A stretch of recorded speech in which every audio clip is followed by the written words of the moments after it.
말씀을 나누겠습니다. 우리를 사랑하시는 거룩하신 살아계신 우리 아버지 하나님 감사합니다. 저희를 죄악 가운데서 구원해 주실 뿐 아니라 우리를 주님의 몸된 교회 가운데 두시고 우리에게 필요한 말씀의 양식들을 늘 풍성하게 내려주시는 것 감사드립니다. 또한 그 말씀을 마음에 새기며 또 그 힘으로 하루하루 생활할 수 있도록 주님 도와주시고 또한 그 일로 인해 이 지역에 이뤄져 있는 불쌍한 이뤄진 영혼들에게 복음을 힘있게 증거하는 또 우리 교회가 될 수 있도록 하나님 도와주시고 인도해 주시옵소서. 말씀만 주실 뿐 아니라 또 우리 육신에 필요한 양식도 매일매일 내려주시고 또 여러 가지 형편과 어려움이 있어 힘들어하는 형제 자매들에게 친히 위로해 주시는 그 하나님 앞에 진정으로 감사를 드립니다. 주님 앞에 서는 그 날까지 우리에게 베풀어 주신 구원과 다양한 은혜에 보답하는 마음으로 늘 살아갈 수 있도록 하나님께서 도와주시고 인도해 주시옵소서. 다가오는 축의 수양회를 통해서 전국의 많은 영혼들에게 복음이 전파될 수 있도록 하나님께서 크게 역사해 주시고 또 그 일을 위해서 수고하는 모든 손길들, 복음 전하는 모든 입술에 주님께서 능력과 또 도우심으로 함께해 주시옵소서. 또한 다음 달에 있을 여수교회 대집회를 통해서 또 이 지역의 많은 영혼들에게 복음이 증거될 수 있도록 우리를 귀하게 사용해 주시옵소서. 오늘 주일의 말씀을 오직 주님께 부탁드리며 우리를 사랑하시는 고마우신 우리 구주 예수님 이름으로 감사하며 기도드렸습니다. 아멘. 함께 사무엘하 6장을 찾아보시겠습니다.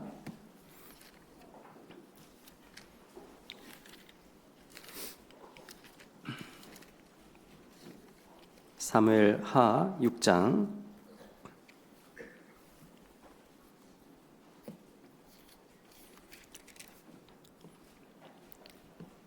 12절부터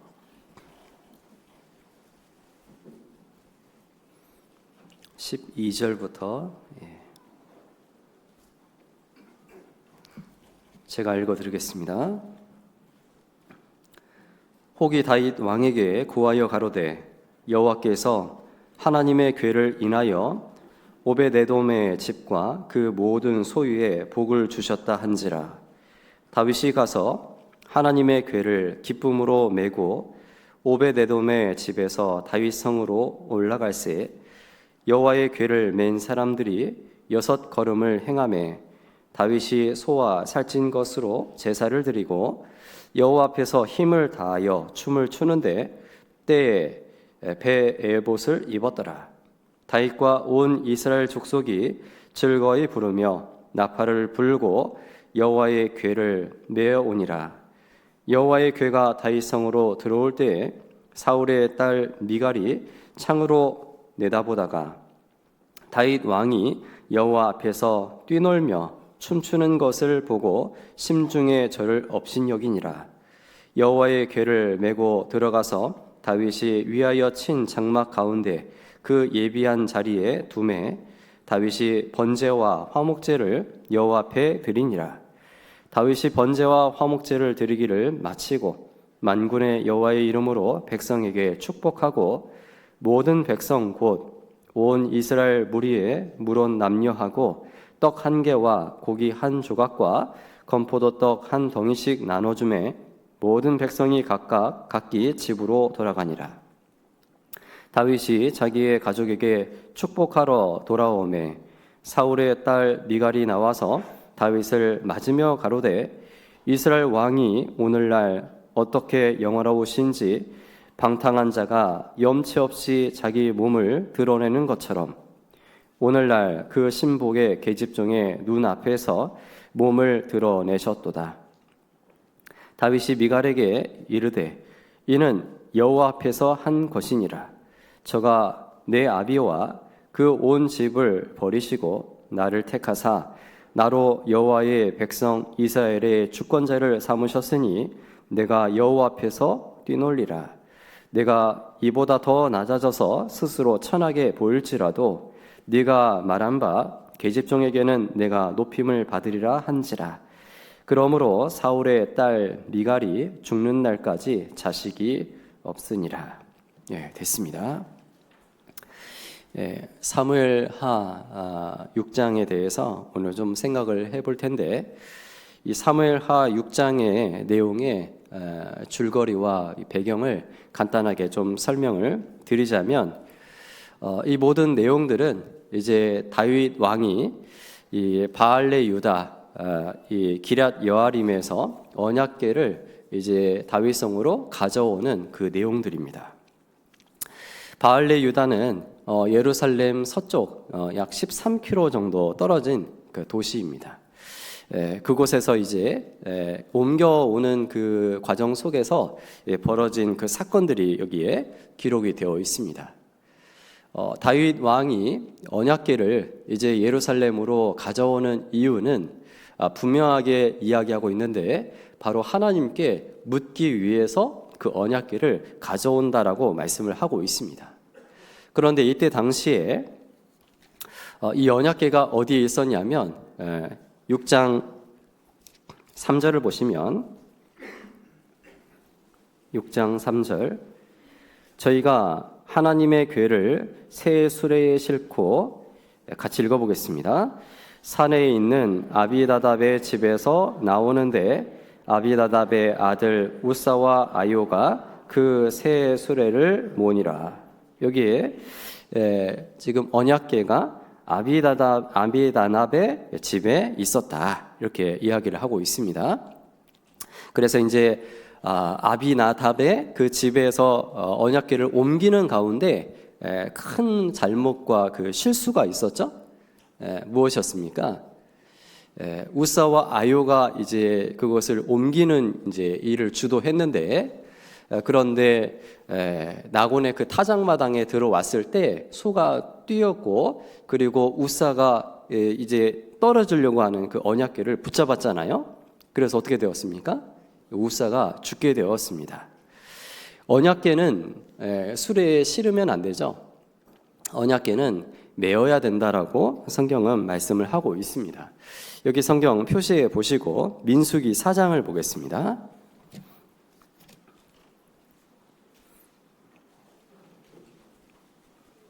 민수기 4장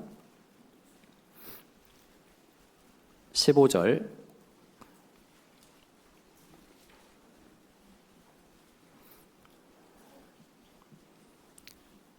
민수기 4장 15절 행진할 때에 아론과 그 아들들이 성소의 모든 기구를 필하거든, 덮기를 필하거든 고앗 자손이 와서 맬 것이니라. 그러나 성물은 만지지 말지니 죽을까 하노라. 회막 물건 중에 이것들은 누가 매죠? 고앗 자손이 맬 것이며. 그리고 16절 끝에는 모든 것과 성소와 그 모든 기구니라, 이렇게 되어 있습니다. 그리고 22절에는 게르손 자손들이 쭉 이렇게 이야기 나오고, 게르손 자손이 또 맬 것을 또 말씀을 하고 있고, 29절부터는 무라리 자손이 또 매는 내용들이 기록이 되어 있습니다. 그래서 여기에 이제 4가지 업무 분장이 되어 있다라는 것을 알 수가 있는데, 먼저 제사장들은 그 성소 안에 특히 이제 성소와 지성소 안에 있는 그 모든 기구들, 이런 것들을 이제 뭐 표현을 하자면 짐을 싸는 것은 제사장들이 합니다. 다 싸요. 그리고 그것을 옮기는 일은 누가 하죠? 고앗 자손에게 맡긴 겁니다. 이걸 통해서도 우리가 교훈을 받을 수가 있어요. 그냥 한 사람이 싸고 또 옮기는 것도 그 사람이 하면 되지 않을까? 우리 그게 좀 더 효율적이지 않을까요? 그런데 하나님은 제사장에게는 그걸 싸게 하고 고앗은 그것을 옮기게 합니다. 매도록 하고 있어요. 그래서 교회 안에서도 하나님께서 모든 사람에게 각각 할 수 있는 그 일들을 주신다라는 것도 알 수가 있습니다. 그리고 이제 주로 고앗 자손은 이제 그런 기구들을 옮겼고, 그리고 여기 게르손 자손들은 주로 뭘 옮기냐면 이제 천 종류, 그래서 이제 성막을 싸고 있는 그런 어떤 해달의 가죽이나 이런 가죽 종류, 천 종류 이런 것들은 게르손 자손이 이제 그것을 옮기고, 그리고 무라리 같은 경우는 뭐 나무 종류, 목재, 말뚝 뭐 이런 것들 있죠. 이런 것들은 다 이제 무라리 그 자손들이 그것을 다 옮깁니다. 이 사람들은 다 레위 사람들입니다. 그리고 7장을 보겠습니다. 민수기 7장.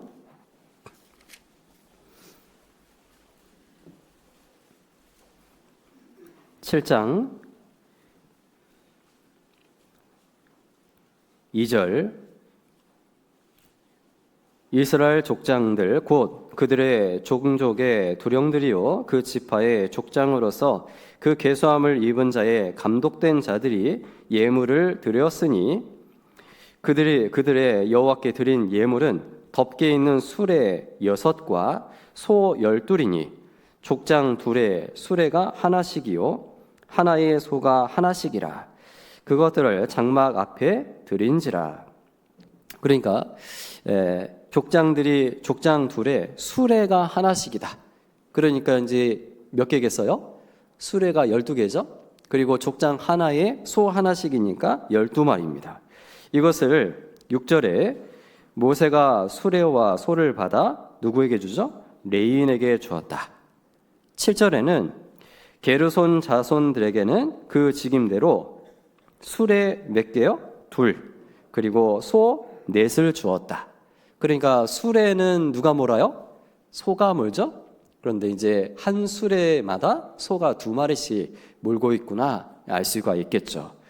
그런데 어찌됐건 게르손 자손에게는 수레 2를 줬고, 그리고 8절 무라리 자손에게는 그 직임대로 수레를 몇을 줬습니까? 넷을 줬어요. 그리고 소는 당연히 8이 되겠죠. 그렇게 주었습니다. 그런데 다 무라리와 게르손 다 줬지 않습니까? 그런데 벌써 6개가 다 찼어요. 그럼 고앗 자손은 어떻게 합니까? 9절 같이 읽어보겠습니다. 고앗 자손에게는 주지 아니하였으니 그들의 성소의 직임은 그 어깨로 매는 일을 하는 까닭이었더라.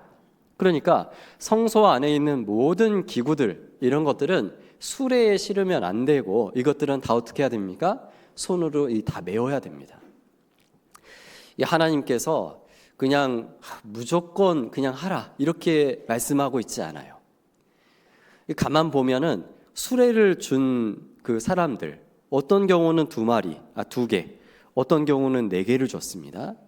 그런데 잘 생각을 해보면요, 천 종류를 가진 사람들에게는 2, 그리고 무거운 이제 이런 어떤 것들을 받은 목재나 말뚝 이런 것들은 훨씬 부피도 크고 무겁고 이런 이제 자손들에게는 수레를 4을 줬어요. 그렇죠. 그러니까 각각에 맞게 하나님께서 그 수레를 주셨고, 그리고 그 수레에 실어서 옮겼습니다. 그 사람들은. 그런데 단 이 고앗 자손이 옮기는 이 일은 반드시 어깨에 매도록 그렇게 하셨다라는 겁니다. 그 중에 무엇이 포함되어 있을까요? 성소 안에, 지성소 안에 있는 그 언약궤도 당연히 매어야 되는 겁니다. 이것은 이 수레에 실으면 안 된다라는 거죠. 그런데 다윗이 예루살렘으로 언약궤를 옮기는 그 일을 할 때에 언약궤를 어떻게 했습니까? 수레에 실었다고 되어 있습니다. 다시 본문으로 돌아가 보겠습니다. 사무엘하 6장. 그래서 이제 그것을 실었죠. 4절을 보겠습니다. 6장 4절.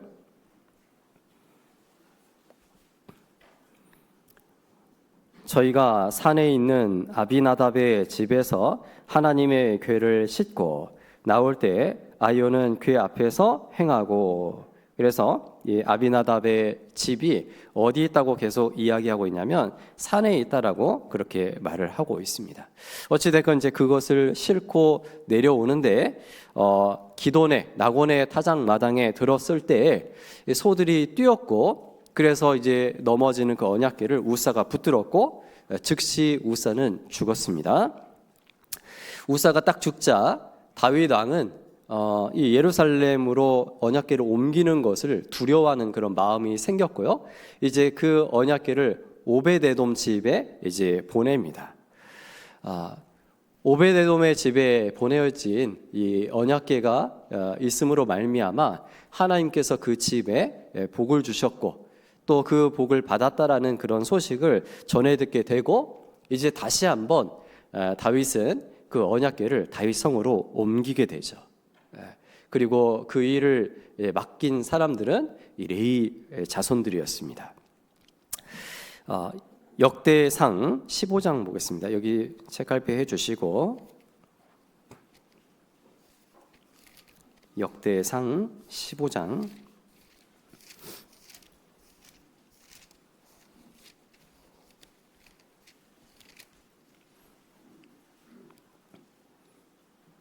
1절, 다윗이 역대상 15장 1절, 다윗이 다윗 성에서 자기를 위하여 궁궐을 세우고 또 하나님의 궤를 위하여 처소를 예비하고 위하여 장막을 치고 가로되 레위 사람 외에는 하나님의 궤를 맬 수 없나니 이는 여호와께서 저희를 택하사 하나님의 궤를 메고 영원히 저를 섬기게 하셨음이라 하고, 4절 아론 자손과 레위 사람을 모으니, 그래서 레위 사람들을 모으고 그리고 이제 이 사람들과 함께 다윗은 이 큰 일을 하게 되는 거죠. 이때 이 일에 동원된 그 사람들의 마음은 어땠냐면 정말 기뻤고 그래서 춤을 추었고 즐거웠다고 되어 있습니다. 다윗 왕도 춤추며 뛰놀았더라 그렇게 말씀을 하고 있죠. 그런데 문제는 오늘 좀 생각을 해볼 이 미갈 같은 경우는요, 그 모습을 주목을 했습니다. 그 모습을 주목한 이후에 이 다윗을 향해서 업신여기는 그런 마음이 들어왔다라는 거예요. 그리고 다윗에게도 이야기했습니다. 그것은 왕격에 맞지 않는 그런 행동이라고요. 그래서 오늘 이 본문의 말씀을 통해서 우리가 무엇을 좀 생각을 하고 싶냐면, 우리가 어떤 것인가를 할 때 무엇을 주목하느냐, 이게 참 중요하다라는 것을 알 수가 있습니다. 무엇을 주목하느냐에 따라서 그 마음과 그리고 상태, 그 결과도 달라질 수 있다라는 것을 오늘 내용을 통해서 좀 교훈을 받고자 합니다. 그래서 오늘 제목이 뭐였습니까? 미갈이 주목한 것이라는 그런 이제 제목으로 크게 세 가지를 좀 생각을 해 볼 텐데, 첫 번째 생각할 것은 이 다윗이 언약궤를 옮기는 일에 있어서도 정말 마음은 너무 좋았죠. 그런데 실수가 있었고 또 그 가운데 우사가 죽는 사건이 벌어졌습니다. 왜냐하면 말씀대로 하지 않았기 때문에 그렇습니다. 그래서 첫 번째 생각해 볼 것은 하나님의 말씀대로라는 것을 좀 생각을 해보고, 그리고 두 번째 생각을 해 볼 것은 이제 다윗은 미갈에게 이야기해요. 미갈이 다윗 왕을 조롱했을 때 다윗은 이것은 내가 하나님 앞에서 한 거다 이렇게 얘기하고 있거든요. 그래서 하나님 앞에서라는 그런 또 소주제를 좀 생각을 해보도록 하겠습니다. 이 세 번째 생각해 볼 것은 오늘 제목인 미갈이 무엇을 주목했나, 이 미갈이 주목한 것에 대해서 이렇게 총 세 가지를 좀 살펴보도록 하겠습니다. 첫 번째, 하나님의 말씀대로. 이 다윗은요, 항상 하나님께 묻고 그 말씀에 순종하려고 했습니다. 그리고 어떤 성경에 보면은 이 다윗의 마음이 하나님 그 마음과 합했다라고 되어 있는데 그 이유도 항상 묻고 행동했기 때문에 그렇습니다. 그런데 이번에 언약궤를 옮기는 과정 속에서는 다윗이 실수를 했죠. 그렇죠. 다윗은 분명 좋은 뜻으로 했어요. 언약궤를 다윗성으로 옮기는 그 이유는 분명히 묻기 위해서라고 말씀을 하고 있습니다. 그리고 언약궤는 무엇을 상징할까요? 언약궤는 하나님의 임재를 상징해요. 다윗은 항상 그 마음속에 어떤 마음이 있냐면 하나님을 늘 가까이 하려고 하는 그런 마음을 가지고 있었다라는 겁니다. 성경 시편 16편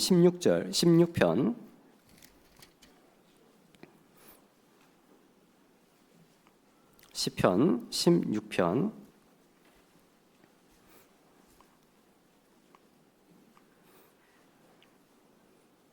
1절 하나님이여 나를 보호하소서 내가 주께 피하나이다. 내가 여호와께 아뢰되 주는 나의 주시오니 같이 읽겠습니다. 주밖에는 나의 복이 없다 하였나이다. 항상 다윗은 하나님을 주목하자 그러면서 주밖에 나의 복이 없다 하였나이다. 8절에도 보면 내가 여호와를 항상 어디요? 내 앞에 모심이요. 하나님을 항상 내 앞에 모심이요. 그가 내 우편에 계심으로 내가 요동치 아니하리로다. 이것은 다윗의 시죠. 다윗의 마음은 항상 어떻습니까? 하나님을 항상 내 앞에 모심이요. 다윗은 늘 하나님을 가까이 하기를 원했어요. 그래서 그 언약궤가 멀리 있는 것 그 자체가 다윗의 마음이 안 좋았다라는 겁니다. 언약궤를 자기 가까이 두고 싶었어요. 그것이 곧 하나님을 가까이 하는 모습이라고 다윗은 생각을 했기 때문에 그렇습니다. 그래서 다윗은 이 일을 위해서 이제 기도도 하고 그리고 이를 시행을 하죠.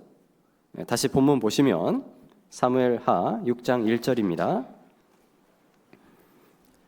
6장 1절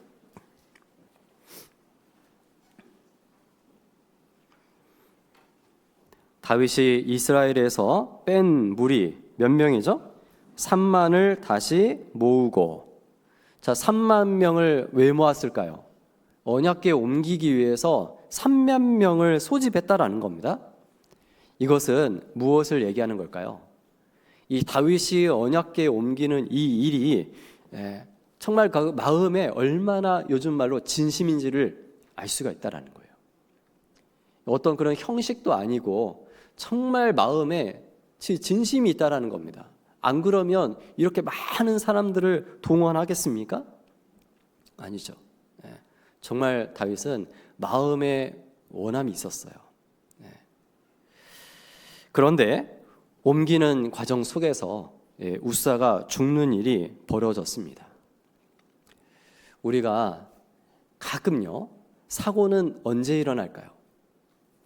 사고는 생각지 않은 곳에서 벌어집니다. 여기는 뭔가 위험하다. 그러면 그런 곳에서는 대체로 별로 안 일어나요. 왜 그러죠? 주의하기 때문에.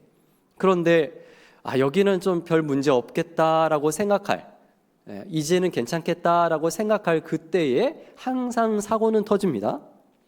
그래서 성경을 읽다 보면은 평안하다, 뭔가 전쟁이 없다 그런 문구가 나오잖아요. 그 뒤에는 항상 어떤 사건이 벌어져요. 그렇죠. 우리 신앙생활에서도 그렇지 않습니까? 이제는 아무런 걱정도 없다, 뭔가 다 해결되었다 그럴 때 뭔가 사건이 벌어지거든요. 지금도 마찬가지예요.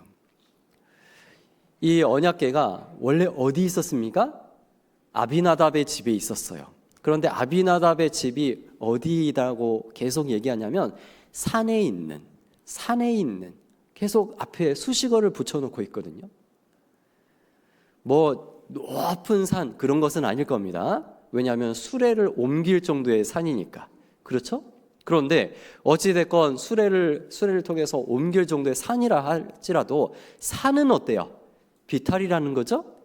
그 내리막에 수레로 옮긴다라는 거 그 자체가 사실은 이게 위험성을 갖고 있다라는 겁니다.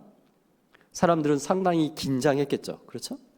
네. 그런데 쭉 내려왔거든요. 그러다가 어디에 들어왔냐면 타작 마당에 들어왔대요. 타작 마당이면 어때요? 일단 평지고, 야, 이제는 뭔가 긴장을 놓아도 되겠다. 산은 내려와서 평지에 접어들었으니까 이제는 별로 문제 없겠다라고 생각할 거기에서 어떤 일이 벌어졌습니까? 소가 이 내려오는 것을 잘 못합니다. 그런데 거기까지는 소가 잘 내려왔잖아요. 그런데 평지에 들어가서 소가 뛰었대요. 그리고 언약궤가 이제 떨어지게 된 겁니다. 우사가 붙잡은 거예요. 우리도 신앙생활 할 때 항상 그것에 조심해야 됩니다. 그리고 우사는 죽었죠. 왜 이런 일이 벌어지게 되었습니까? 분명 다윗 왕은 너무 좋은 마음으로 이 일을 계획했습니다. 이게 형식도 아니고 3만 명을 동원할 정도면 이건 진심입니다. 그리고 분명히 얘기하고 있죠. 하나님께 묻기 위해서 이 일을 하고 있다. 계획을 하고 있어요. 그런데 왜 사람이 죽는 일이 벌어집니까? 여기에서 우리가 교훈을 받을 수 있는 것이 있어요. 무엇이죠? 우리가 무엇인가 할 때, 특히 하나님의 일을 할 때에 그것이 내 마음에 아무리 좋은 어떤 뜻을 가지고 있다 할지라도 이것이 하나님의 방법이 아니라면 어때요? 좋은 결과를 기대할 수가 없다라는 겁니다. 역대상 15장 책갈피가 2개 있으면 여기도 꽂아놓으면 참 좋겠습니다. 역대상 15장 13절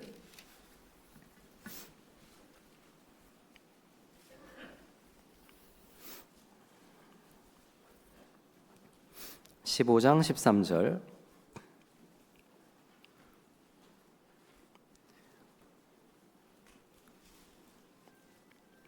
전에는 너희가 매지 아니하였으므로 우리 하나님 여호와께서 우리를 충돌하셨나니 이는 우리가 규례대로 저에게 구하지 아니하였음이니라.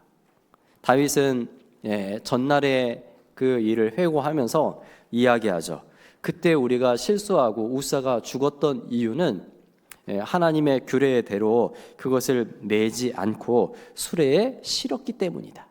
그렇게 분명하게 말을 하고 있습니다. 출애굽기 이제 내용을 쭉 보다 보면은 성막을 짓는 그 내용들을 하나님께서 말씀하시고 실제로 이제 성막을 기구들 만들고 그런 내용들이 쭉 기록이 되어 있습니다. 그런데 성막에 있는 대부분의 기구들에는 다 뭘 만드냐면요, 채를 꿰 이 구멍, 고리를 다 달았어요. 언약궤에도 마찬가지고, 그리고 그 채를 아예 껴서 고정시켜 놨거든요. 여러분, 이 기구들에다가 왜 고리를 만들었을까요? 이유가 뭘까요? 채를 꿰라는 거예요. 그리고 그것을 매게 했다라는 겁니다. 그러니까 이 고리는요, 그리고 채는 이건 장식이 아니라는 겁니다. 그냥 뭐 눈에 보이는 그런 도구로 만든 그런 장식이 아니라는 거예요. 분명한 목적과 의도를 가지고 있다라는 거죠. 그렇죠? 그런데 하나님의 말씀도 그렇고, 그리고 우리의 신앙생활도 그렇습니다. 신앙생활은 이게 형식이 아니에요. 종교적인 그런 의식도 아닙니다. 장식이 아니라는 거예요. 분명한 목적이 있다라는 거죠. 말씀이 괜히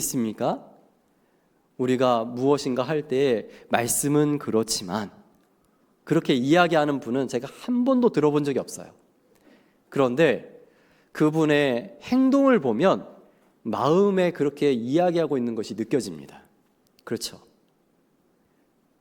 말로 그렇게 하는 분은 없지만 행동 보니까 이분은 말씀은 그렇지만 현실은 아니야, 이렇게 생각하고 있구나, 그런 경우를 많이 목격을 하게 되어 있어요.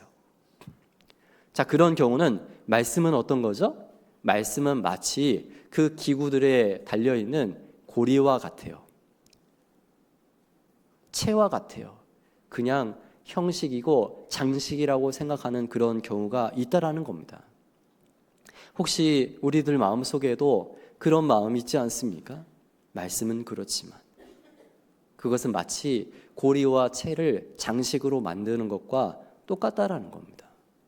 그런데 그것을 장식으로 생각하면 이제 그 사람은 하나님께서 그 사람을 통해서 일할 수 없고 또 그는 하나님을 통해서 많은 복을 얻을 수가 없다라는 것을 알 수가 있습니다.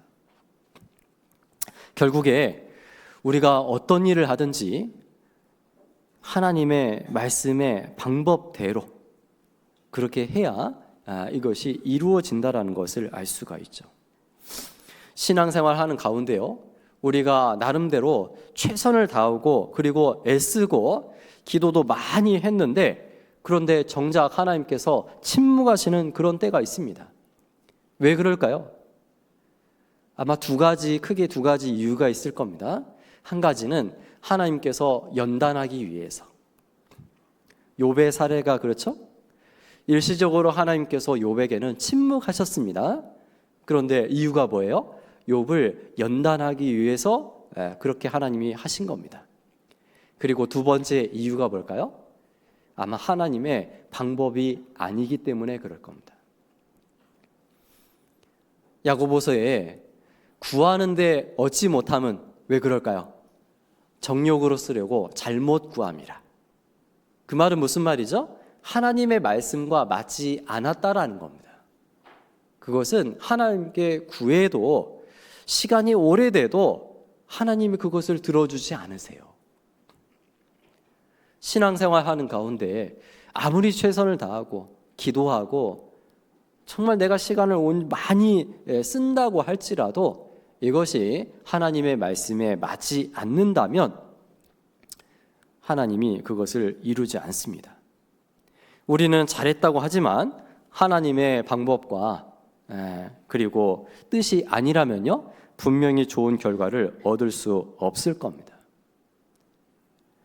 그리고 아무리 그것이 하나님의 원하시는 일이라 할지라도 이 방법이 아니면 하나님은 그것을 이루어내지 않습니다. 그러니까 우리가 어떤 것을 할 때에 진짜 중요한 건 뭐냐면 하나님의 말씀대로 방법을 찾는 것이 중요하다는 거예요. 그리고 말씀대로 그것을 진행하는 것, 그것을 우리는 이 본문의 사건을 통해서 깨달을 수가 있습니다. 그리고 언약궤는 어깨에 매라는 거죠. 그렇죠? 언약궤를 어깨에 맨다라는 것은요, 이 수레에 실른다라는 것은 이 언약궤를 가볍게 생각하는 것이라 생각할 수 있고, 어깨에 맨다라는 그것을 귀하게 중요하게 생각하는 것이라고 우리가 또 교훈을 받을 수 있어요. 그러니까 이 하나님의 말씀을 우리도 이 언약궤 매듯이 우리의 어깨에 매고, 언약궤를 중요하게 생각하는 것처럼 하나님의 말씀도 중요하게 생각하고 거룩하게 생각하고 우리가 그것을 매고 실천하면서 살아야 됩니다. 자, 그리고 다윗은 이 일을 할 때에요, 하나님 앞에서라고 그렇게 분명히 말을 하고 있습니다. 다윗의 삶에 있어서 어떤 때는 칭찬받는 그런 경우도 있었지만 또 어떤 때는 하나님 말씀에 합당치 않는 그런 행동을 할 때도 있었습니다. 그런데 합당하다라고 평가를 받을 때, 그때는 언제일까요? 다윗 왕이 내가 하나님 앞에 있다라고 그것을 자각하고 있을 때, 그때는 분명히 칭찬받는 그런 모습이었습니다. 그런데 반대로 하나님 앞에 있다라는 것을 잊었을 때는 다윗 왕이 어떻게 되었습니까? 그때는 다윗 왕도, 그 대단한 그 다윗 왕도요, 엄청난 큰 실수를 벌였다라는 거예요. 다윗 왕의 그 인생 중에서 좀 이 도려내고 싶은 페이지 어딜까요? 바로 바세바, 우리아의 아내 바세바를 취하고, 그리고 전쟁에 몰아서 그 우리아를 죽였던 그 사건만큼은 이 다윗의 인생의 페이지에서 좀 지우고 도려내고 싶은 페이지가 아니겠습니까? 그런데 왜 그런 일이 생겼을까요? 그때는 분명히 나 자신이 하나님 앞에 있다라는 것을 이 다윗이 망각했다라는 거예요. 그것을 잊었기 때문에 그런 행동을 하게 되었다라는 겁니다. 본문 사무엘하 6장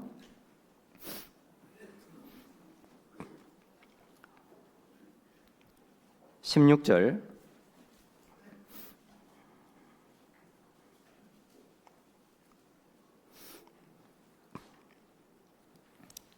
16절 여호와의 궤가 다윗성으로 들어올 때에 사울의 딸 미갈이 창으로 내다보다가 다윗 왕이 어디 앞에서죠?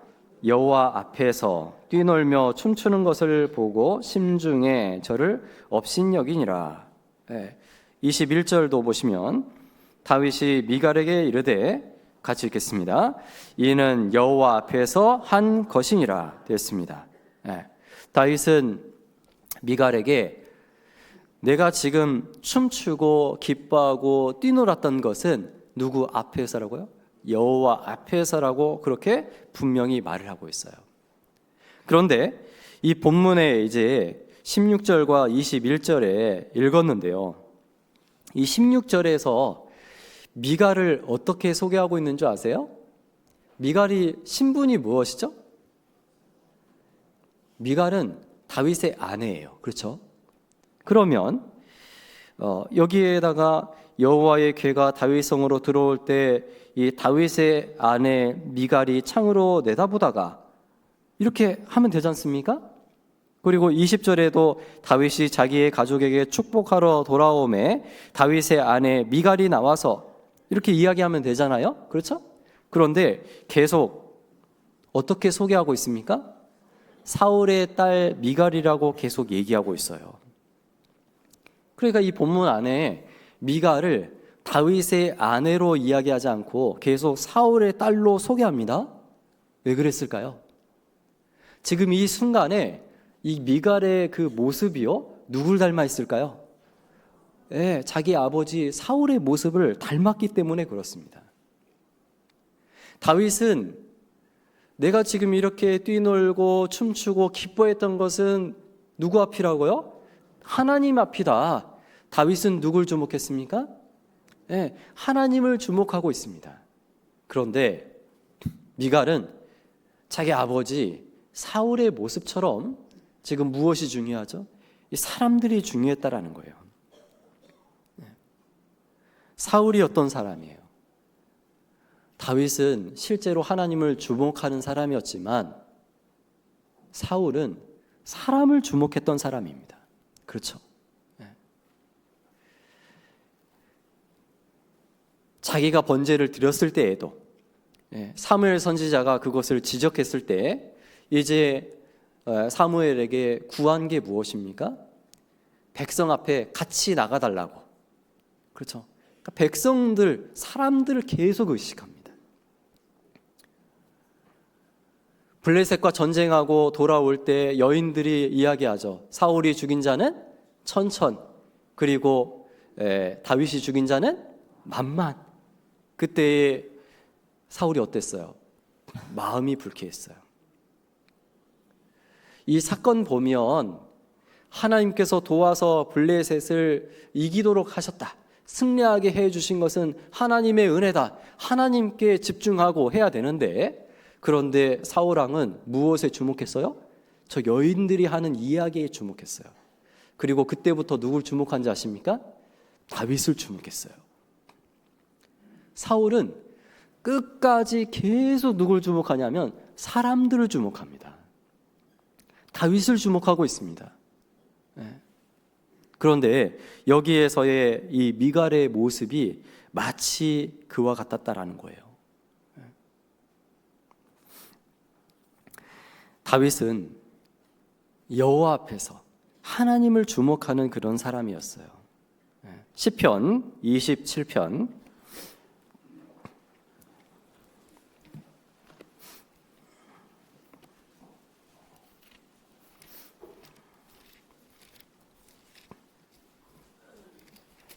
27편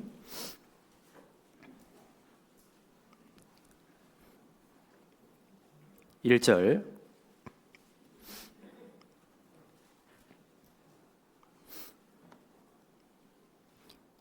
여호와는 나의 빛이요 나의 구원이시니 내가 누구를 두려워하리요 여호와는 내 생명의 능력이시니 내가 누구를 무서워하리요. 하나님과 사람 계속 지금 대조되고 있는데 계속 누구에게 집중하고 있죠? 하나님이 이런 분인데 내가 누굴 두려워해? 하나님이 나에게 이런 분인데 내가 누굴 무서워해?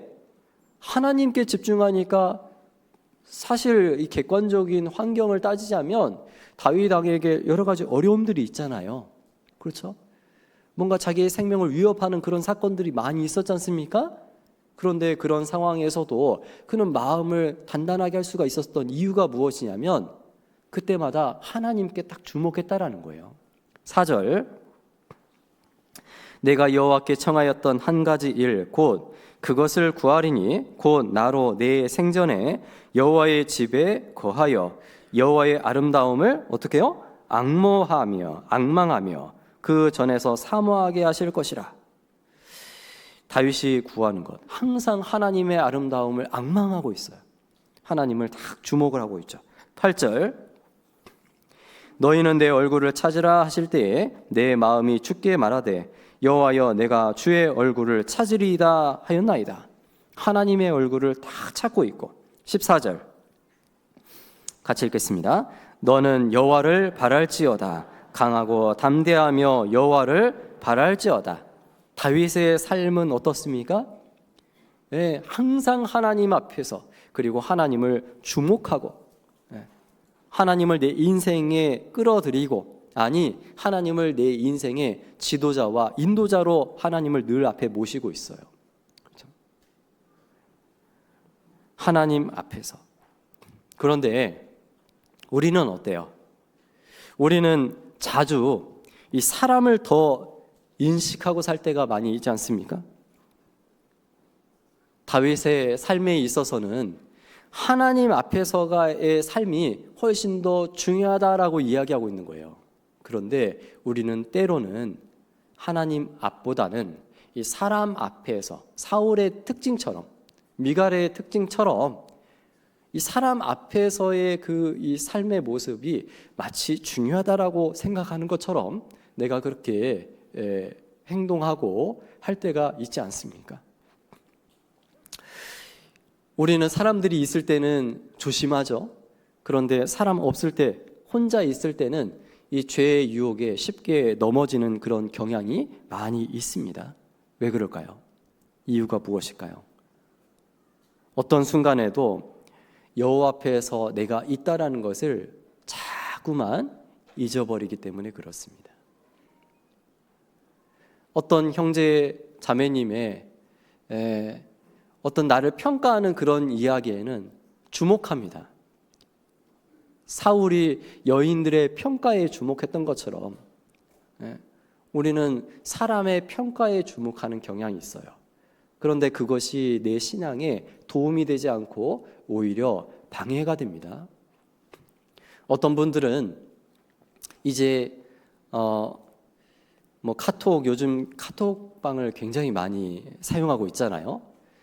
저도 제 핸드폰에 카톡방이 한 20여 개 됩니다.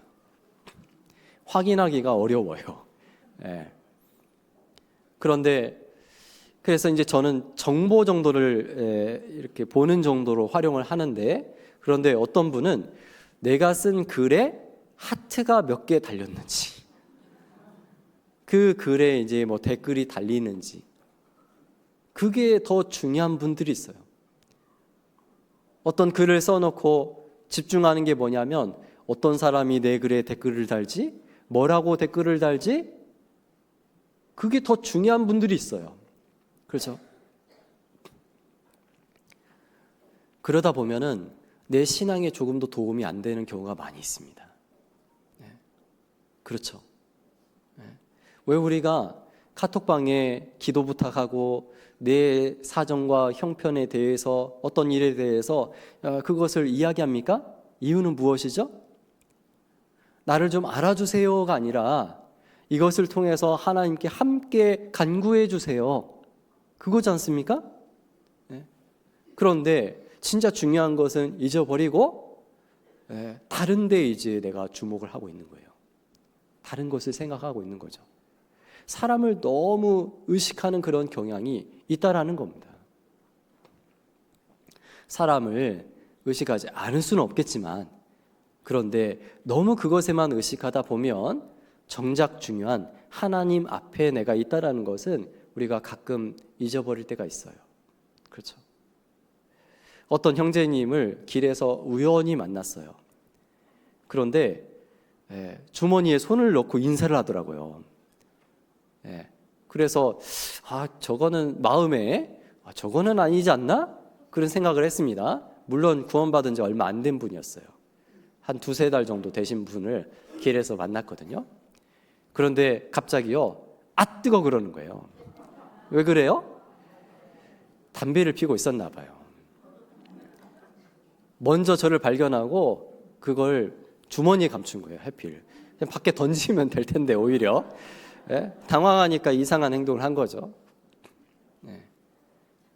그런데 그분이 형제 자매 앞에서는 그럴까요?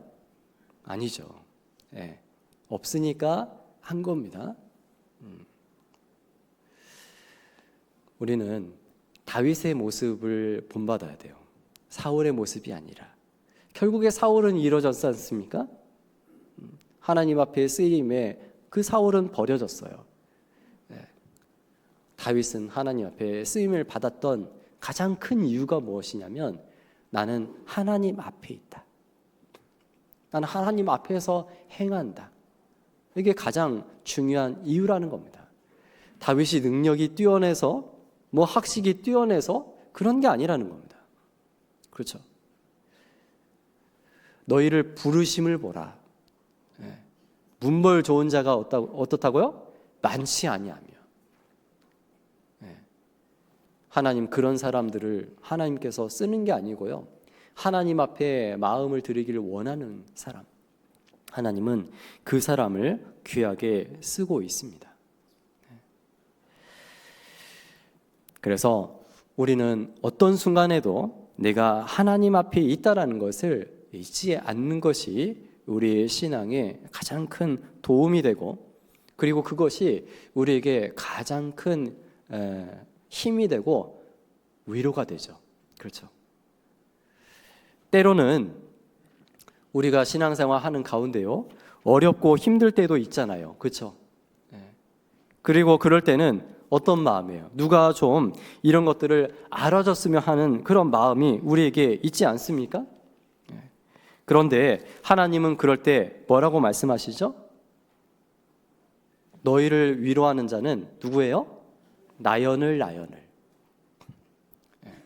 아무도 나를 알아주지 않고, 내가 정말 힘든데 위로해 주지 않고, 오히려 뭔가를 가르쳐 주려고 하고, 물론 그것이 잘못된 것은 맞지만, 그런데 사람의 위로를 구하기보다는 하나님의 위로를 구해야죠. 그리고 하나님은 실제로 우리를 위로해 주는 분이에요. 우리를 위로하는 자는 나연을. 하나님이 모르실까요? 출애굽기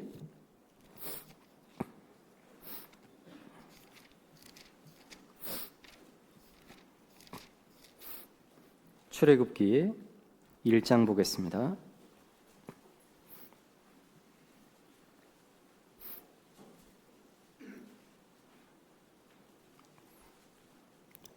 출애굽기 1장 13절.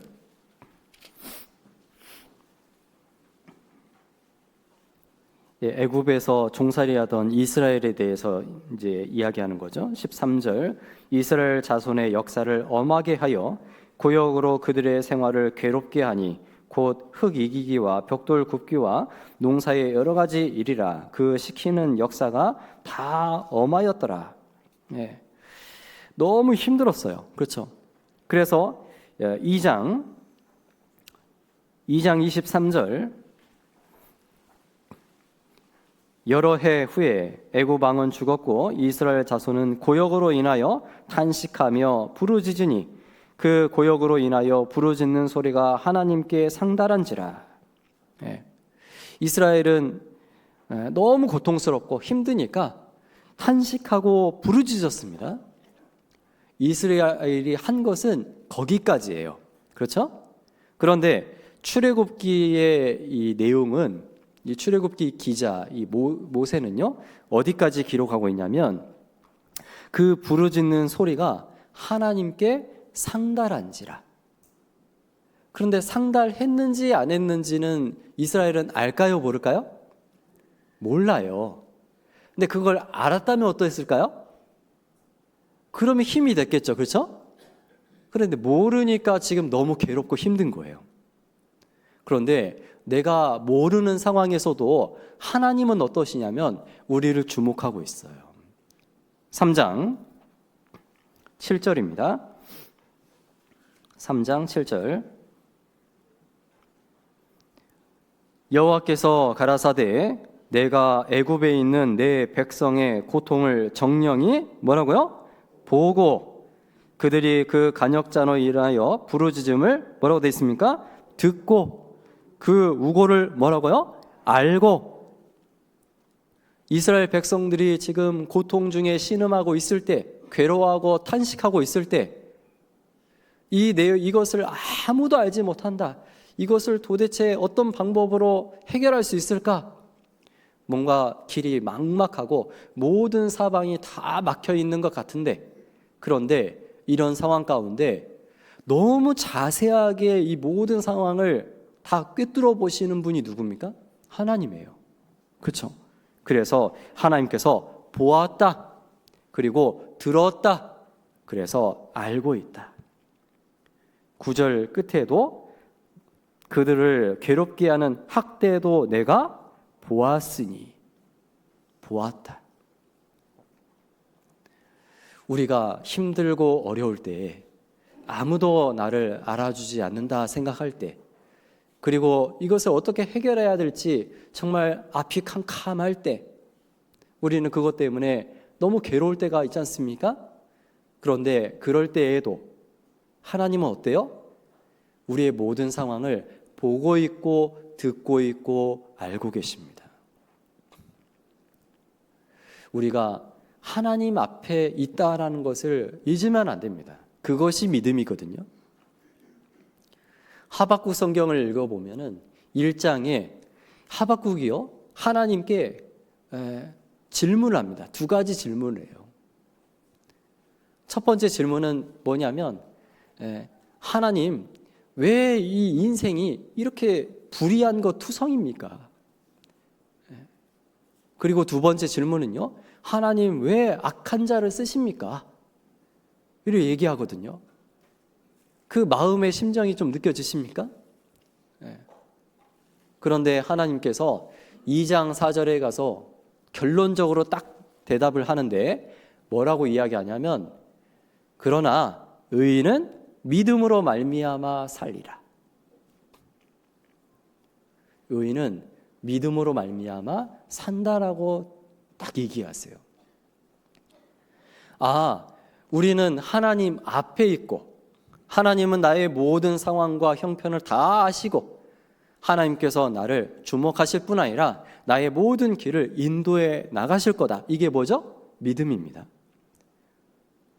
의인은, 구원받은 사람은 그 믿음으로 사는 거예요. 하박국 선지자 앞에 모든 형편들이 다 안 좋아요. 분명히 너무 힘든 것 투성입니다. 우리 유명한 그 구절 있죠. 하박국 찾아보겠습니다. 3장.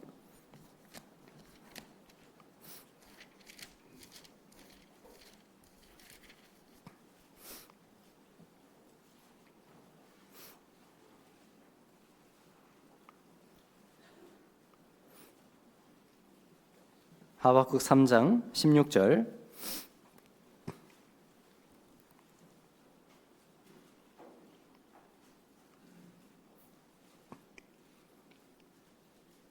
(16절부터) 구약 1305페이지입니다.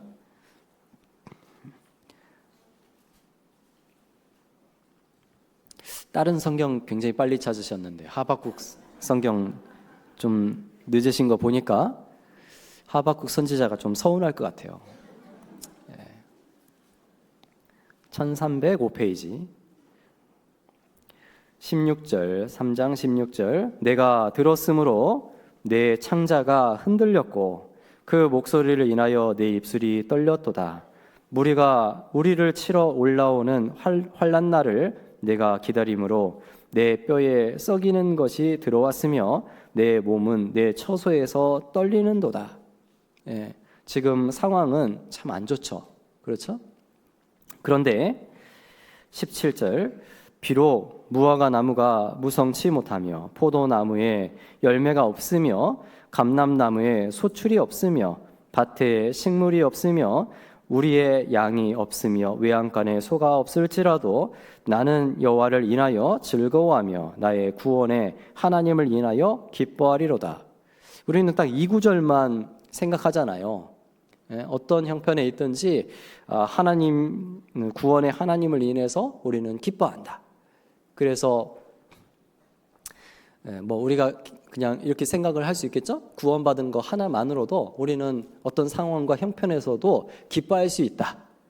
그런데 사실 이 맥락을 전체를 보자면 사실 이제 그런 내용은 아니죠.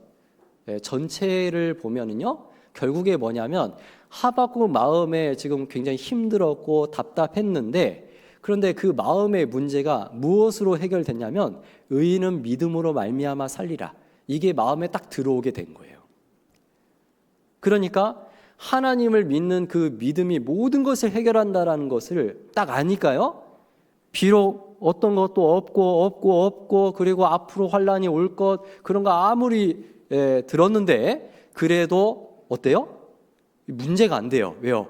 의인은 분명히 하나님을 믿는 그 믿음으로 산다. 하나님 분명히 도와주고 해결해 주신다. 지켜주시고 도와주신다. 그 믿음이 있으니까 더 이상 문제가 안 됩니다. 그렇죠? 하나님 앞에 서 있다. 이게 무슨 말이죠? 단순히 그냥 나는 하나님 앞에 있어. 이게 하나님 앞에 있는 것이 아니고요.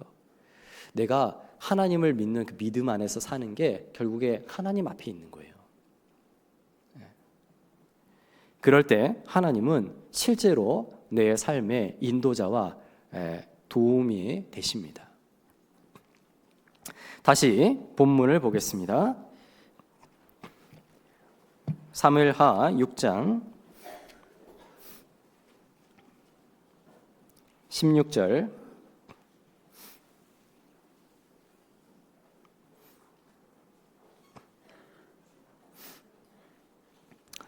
사무엘하 6장 16절. 여호와의 궤가 다윗 성으로 들어올 때에 사울의 딸 미갈이 창으로 내다보다가 다윗 왕이 여호와 앞에서 뛰놀며 춤추는 것을 보고 심중에 저를 업신여기니라. 여기 또 역대상의 책갈피 해 주셨죠? 역대상도 보겠습니다. 15장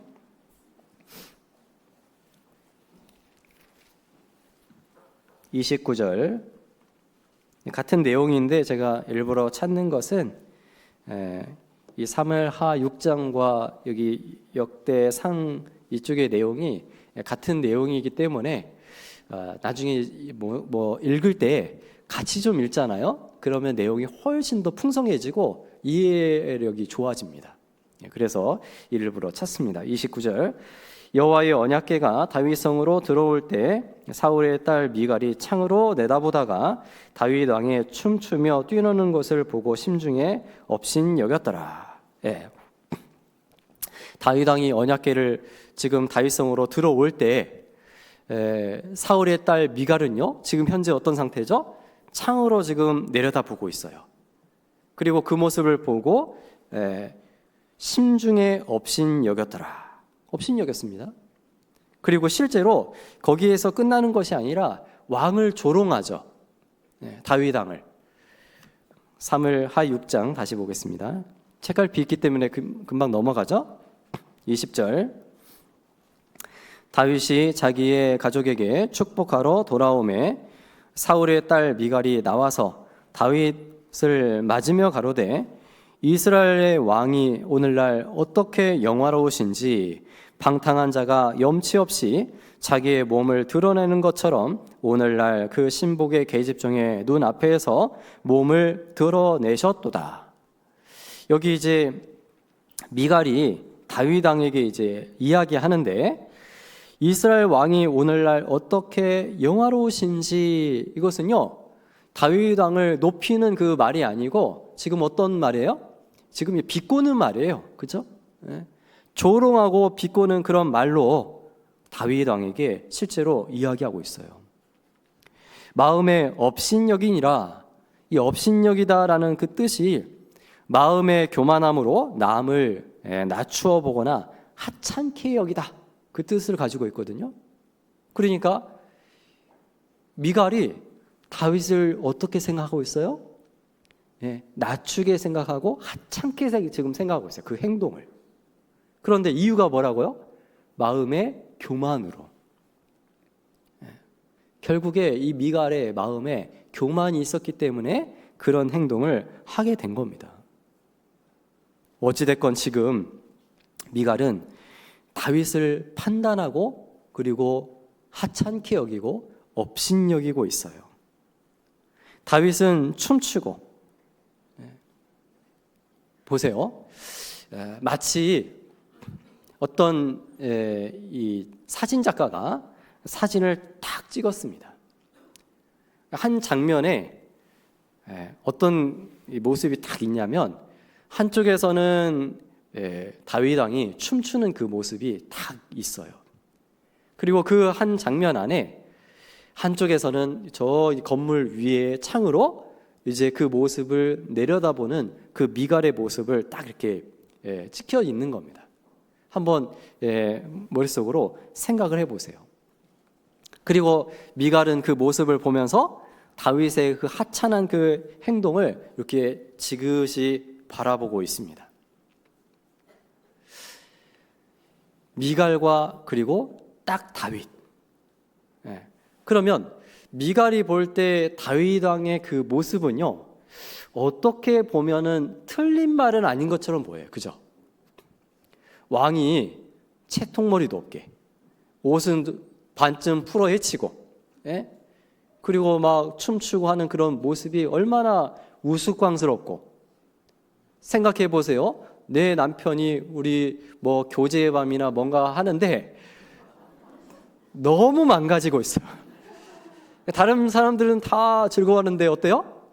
정작 아내 된 자매님은 막 마음에 불쾌해요. 그죠? 저렇게까지 해야 돼? 각본에도 없는 저런 행동. 마치 그 모습처럼 딱 그러고 있죠. 야, 너무 채통이 없다. 어찌 보면 아내이기 때문에 그런 생각을 할 수 있겠다. 그런 생각을 해볼 수가 있습니다. 그렇죠? 딱 그 모습만 보면, 미갈과 다윗만 딱 보면요. 그렇죠? 그런데 이 사진 작가가 이 카메라에 줌을요, 이제 넓게 비추는 거예요. 아까는 다윗만 이렇게 딱 비추니까 그랬는데 이 다윗 왕에서 이 카메라를 점점 넓혀갑니다. 그러니까 누가 들어와요? 이제 언약궤도 들어오고요. 그리고 그것을 맨 제사장들도 들어오고, 그리고 그 함께한 그 모든 무리들이 쫙 들어오는 거예요. 그리고 그 사람들은 어땠습니까? 지금 이 일이 다윗 왕이 춤추는 게 이게 중요한 게 아니고 지금 이게 무슨 상황이죠? 거의 70년 만에 언약궤가 예루살렘에 들어오는 거예요. 언약궤가 들어오는 이 역사적인 사건인 겁니다. 그리고 이 역사적인 그 사건을 두고 사람들은 어땠습니까? 사람들이 다 기뻐했어요. 여기 15절, 6장 15절, 다윗과 뭐라고 되어 있습니까? 온 이스라엘 족속이 즐거이 부르며 나팔을 불고 여호와의 궤를 메어 오니라.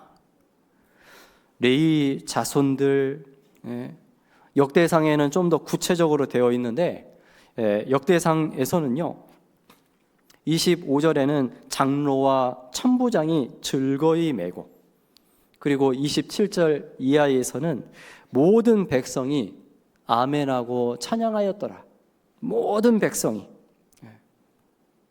그러니까 카메라를 점점 넓혀 보니까 이제 다윗만 들어오던 것에서부터 점점 많은 사람들이 들어오게 되고 그 일에 동원된 모든 백성들이 다 보이는 겁니다.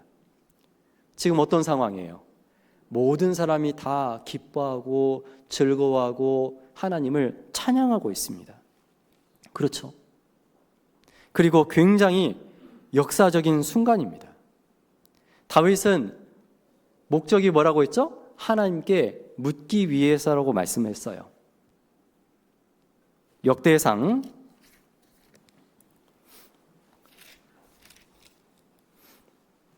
13장을 보겠습니다.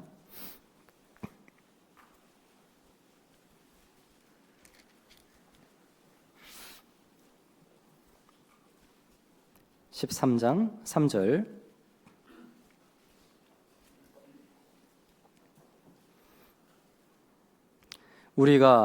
우리 하나님의 궤를 옮겨오자. 같이 읽겠습니다. 사울 때에는 우리가 궤 앞에서 묻지 아니하였느니라 하매. 사울은이 아니고 사울 뭐라고요? 때는, 그 말은 무슨 말이죠?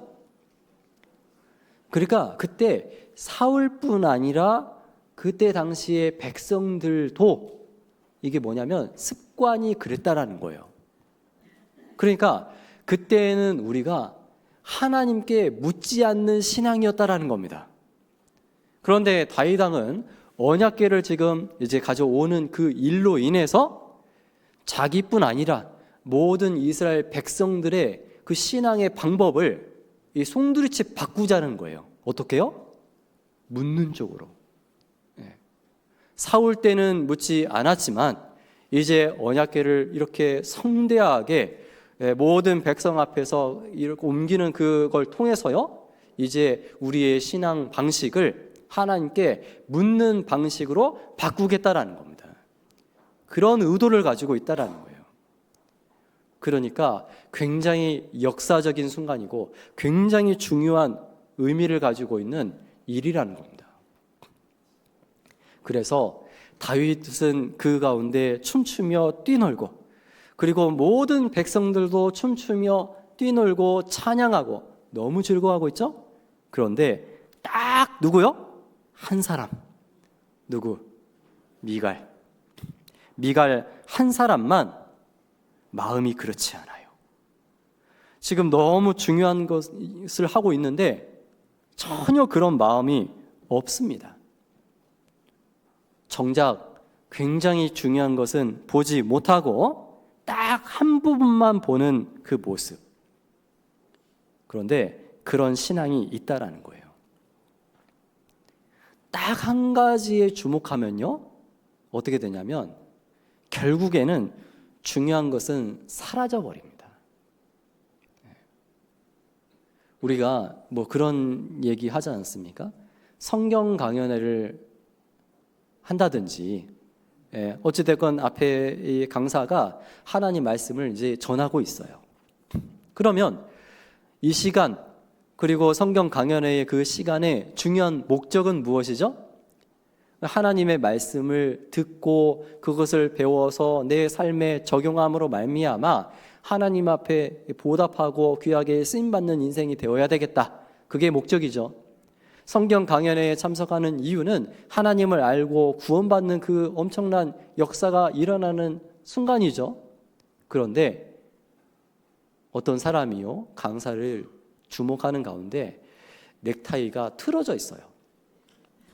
어때요? 그때부터 계속 뭐만 보고 있습니까? 넥타이 틀어져 있어요.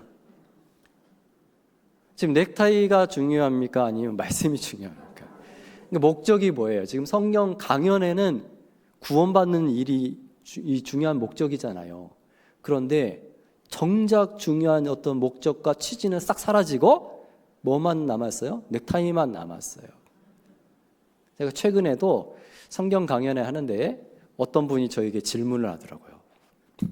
노아홍수 사건에 뒤에 이제 사진이 이렇게 있었는데 그 사진이 이상하지 않습니까? 저한테 얘기하더라고요. 근데 그 사진이 계속 반복됐어요.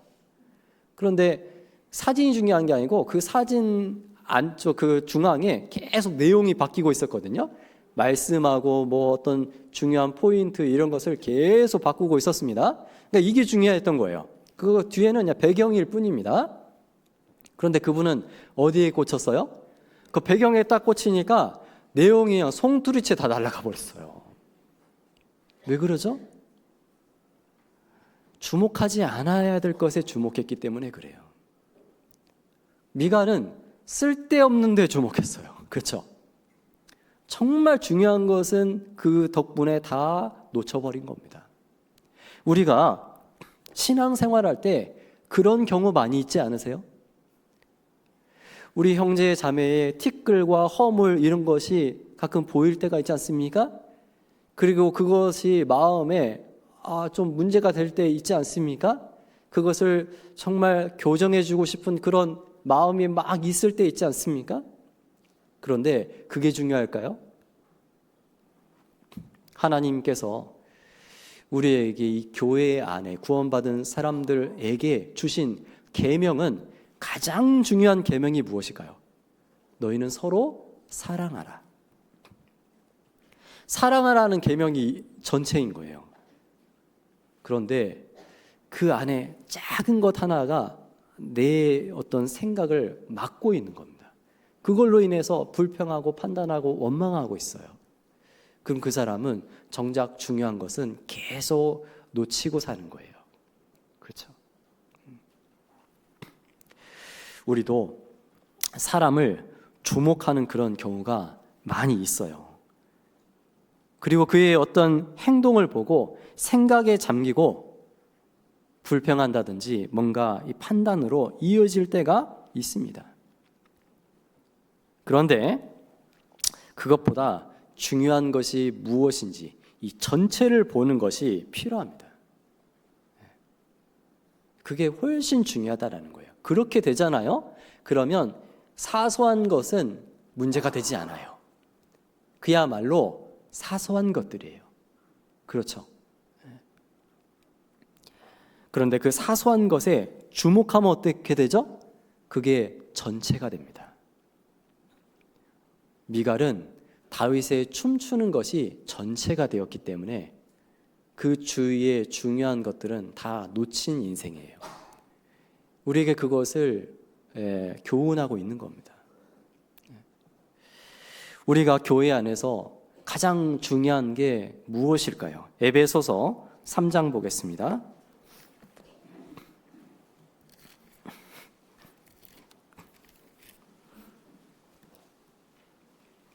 3장 20절, 21절.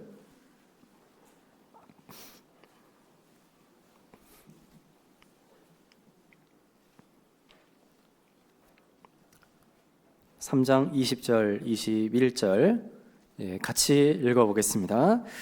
우리 가운데에서 역사하시는 능력대로 우리의 온갖 구하는 것이나 생각하는 것에 더 넘치도록 능히 하실 이에게 교회 안에서와 그리스도 예수 안에서 영광이 대대로 영원 무궁하기를 원하노라. 아멘. 교회 안에서 가장 중요한 것은 결국에 우리 가운데서 역사하시는 능력대로, 이 교회가 중요한 건 뭐냐면요, 교회 안에 누가 역사하세요? 성령께서 역사하시고 있다. 이게 가장 중요한 겁니다. 우리 교회가 전국에 있는 모든 어떤 기독교라는 이름으로 뭔가 교회당을 세우고 있는 그런 교회를 제가 다는 모르지만, 우리 교회가 소중한 이유는 뭐냐면요, 우리 교회 안에 성령께서 역사하셔서 구원의 역사가 일어나고 있다라는 거죠. 그렇죠? 그게 중요하다라는 거예요. 그러니까 이 교회 안에서 나라는 사람도 무엇에 집중해야 됩니까? 바로 내가 이 역사 안에 쓰임받고 있다. 그것이 훨씬 중요한 문제라는 거예요. 그러면 됐다라는 겁니다. 그리고 그 역사 안에 우리가 들어와 있다라는 거, 그것이 중요한 거라는 거예요. 혹시 어떤 형제나 자매가 실수가 좀 많아도요, 그분이 그 역사 안에 들어와 있다라는 겁니다. 엄밀히 객관적으로 생각해 볼 때 우리 각인이 정말 완벽하십니까? 우리가 우리를 가장 잘 알고 있잖아요. 어떤 약점을 가지고 있는지. 정말 이런 것은 형제 자매 앞에 내놓기가 좀 부끄러운 것도 분명히 스스로는 잘 알고 있죠? 그렇죠? 그런데 중요한 건 무엇이죠? 내가 이 안에 있다라는 거예요. 그래서 우리가 교회 안에 있다. 이게 가장 중요한 일이라는 거죠. 떠나면 안 되겠죠. 그러니까. 그렇죠? 그리고 전도 집회를 이제 20여일 앞두고 있는데, 중요한 것은 뭐냐면 이 안에 같이 해서 그분이 구원받게 하는 그 일에 우리가 동참해야 된다라는 겁니다. 제가 교구를 담당을 하고 있는데, 우리 익산 교회 이제 한계 교구 제가 담당하고 함께 교제하는 형제 자매님들에게 한 가지 부탁을 합니다. 뭐냐면요, 전도되는 것은 어찌됐건 하나님이 도와주시고, 그리고 그 사람의 마음이 있어야 오는 거잖아요. 그런데 적어도 우리가 일단 전도를 하기 위해서 가장 먼저 해야 될 것은 기도 부탁은 먼저 올립시다. 그런데 기도 부탁마저도 올리지 않는다라는 것은, 그것은 마음이 없다라는 것일 수 있어요. 그래서 전도의 시작은 어디서부터예요? 기도 부탁을 올리는 데서부터 시작을 하거든요. 아직 20여일 남아있기 때문에 마음속에 이 사람 전도해야 되겠다라는 그런 분들, 기도 부탁을 먼저 올리고, 그리고 그 다음에 그것을 위해서 내가 이제 손발로 뛰어야 되겠죠. 그렇죠? 중요한 것은 그 일에 내가 어찌됐건 동참한다라는 겁니다. 그래서 우리의 신앙 생활 안에서 좀 전체를 보고, 하나님의 역사를 보고, 어떤 일부, 어떤 형제 자매의 작은 것들, 그런 것을 봄으로 인해서 내 신앙에 손해가 되지 않았으면 좋겠습니다. 같이 기도하겠습니다. 고마우신 아버지 하나님, 감사합니다. 우리를 죄악 가운데에서 구원해 주신 그 크신 은혜와 사랑에 진정 감사드립니다. 주님 앞에 서는 날까지 그 은혜에 보답하는 마음으로 살아갈 수 있도록 주님 도와주시고 인도해 주시옵소서. 오늘 말씀을 통해서 이 미갈이 하나님 앞에 다윗을 주목해서 그 신앙의 손해가 되었던 것을 교훈 삼아, 정말 주님께서 우리 앞에 보여주시는 그 모든 것들에 주목하고, 또 그것을 통해서 은혜도 받고 힘을 얻을 수 있도록 하나님 도와주시고 인도해 주시옵소서. 우리에게 교회를 주시고 그 교회를 통해서 말씀과 또 성령의 능력의 역사를 허락해 주시는 것을 또 감사를 드립니다. 이후의 모든 시간들도 오직 주님께 부탁드리며 우리를 사랑하시는 예수님 이름으로 감사하며 기도드렸습니다. 아멘.